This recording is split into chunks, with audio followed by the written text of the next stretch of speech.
No hawk hangs over in this air. The urgent snow is everywhere.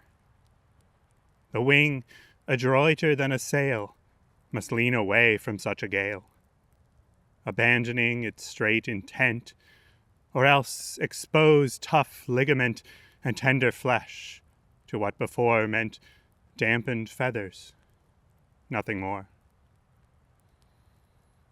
Forceless upon our backs, there fall infrequent flakes, hexagonal, devised in many a curious style, to charm our safety for a while. Where close to earth, like mice, we go, under the horizontal snow.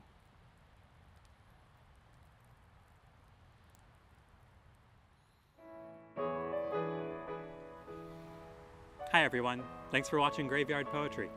If you've enjoyed this video, please like and subscribe. And join us next week for another classic poem. See you then.